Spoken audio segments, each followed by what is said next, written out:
Hey everybody, this is Dave Cooper and we are in Saratoga Springs, Utah at the house that she built with NAHB Student Chapter. And I have the privilege and the pleasure of having Briandi Bond with me, who is the structural engineer of this project. Briandi, thank you so much. Thank you. I love it. So Bottle of Sunshine is your nickname. So we're gonna have a lot of fun with this, Briandi, but there's some real serious work in this house as well, and that is the structural engineering. Can you tell us a little bit about who you are, how you got started in this, and then how did you become part of the house that she built? Absolutely. So growing up, I grew up in Hawaii, and I grew up in a home of which needed a remodel, but my family didn't have enough time or the resources to rebuild. So as a little girl, my family would always kind of like post little pictures in the magazines that were like, I want this kitchen, or oh, that looks beautiful. And then the magazine would sit there and that was it. And so as a little girl, I was like, I'm gonna do this. Let me rebuild this house. How do I do that? And then I went through schooling and I realized I actually really love math, which is not everyone can say. And so I was like, oh, what requires math and can help people build houses? And then I learned about engineering, and then the heavens opened, and then I realized this is where I'm meant to be, and it was fantastic. So civil engineering I'm a licensed engineer, a professional engineer here in Utah, and I have a license in Washington, which is really cool too. And overall, getting into this project, being pulled into this, every home that is less than 5 stories tall and within the importance factor of 1 or 2 needs to be engineered in the state of Utah. And so I was lucky enough to be able to play a part in being one of the engineers that played a part in engineering this structure.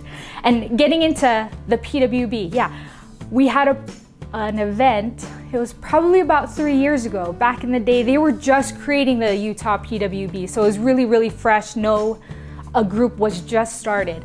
And I went to one of those events, and at which I was able to sit around with the remarkable examples of the fellow women in the PWB, and I learned their stories, and I realized I'm not alone in this industry of construction. And then I realized that they built a sisterhood, and I just jumped on board.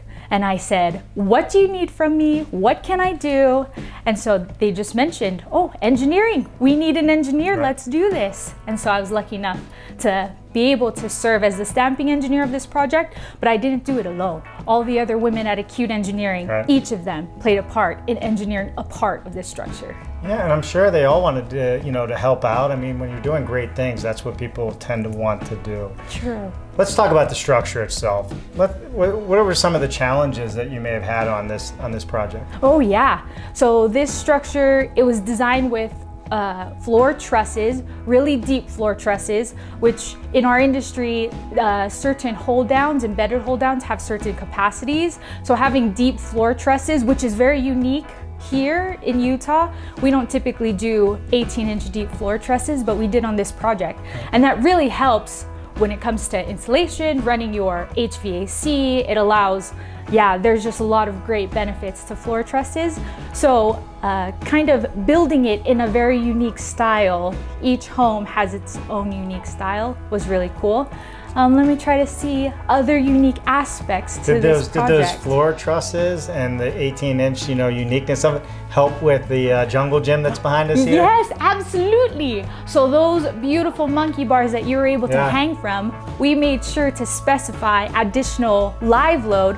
So just in case someone wants to get crazy and use them, no, not being crazy, just using them for its Crazy's greatness. Good. Yeah, thank you. I like crazy too sometimes, but we made sure that it was extra strong to make sure that you would be safe as you went across strongly.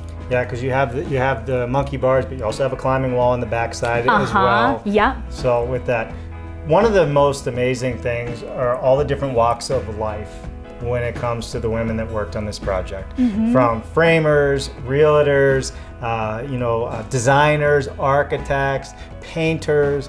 How was the experience for you coming from a very professional engineering background, working in an office, to an environment where you have so many people that just came together from all walks of life to work? It was a humbling experience, I think is my simple answer, because what I see are the plans 2D. And what I got to witness was creating that 2D plan to create it into being the real life structure that you see before you. And not only watch it, but also see the individuals and the hands and the minds come together to make that a reality. And it was humbling for me because I'm learning more about each woman, what they do, what their role is, how my role affects them. And I want to learn, how can I make her job easier? When I take this, go to the next project. Okay, there's a learning opportunity. What can I learn so that this next project is more cost efficient, is stronger, it meets the requirements of what they want and more. And I really, really love the opportunity of being able to work on this project with so many beautiful and amazing women. They're all so fantastic. They are fantastic.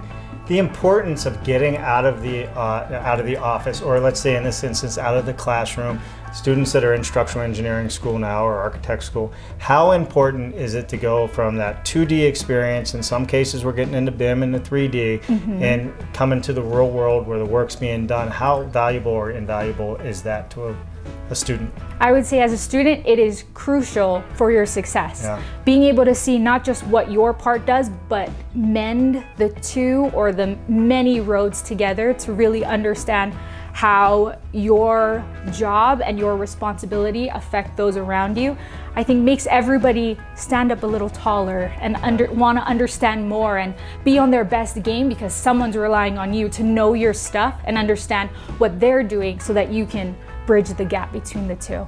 Well, and that's right, because what is on paper doesn't always work out in the field all the time. We talked about that a little bit earlier as well. And I think that's super important, that field application, because it takes a team, it takes a collaboration. You can draw all the great designs you want, but if you don't have a team in the field that can implement and collaborate with you on better ideas on how to make it better, it's for nothing, right? Exactly. It's just a picture that you'll put on the wall. It'll never come to life. So that's beautiful. That's I true. love it. So there you have it, everybody. Sunshine in a bottle, right? A bottle of sunshine. That's what they say. That's the nickname. And I truly believe it. And you really need to have a light heart and when you come into these projects, because they are fun. And they can be stressful, but they can be a lot of fun too. So there you have it. Briande Bond, thank you so much for joining us today. Thank you. We are in Saratoga Springs, Utah at the house that she built. My name is Dave Cooper, and thank you to the NAHB student chapter. We'll see you next time. Bye now.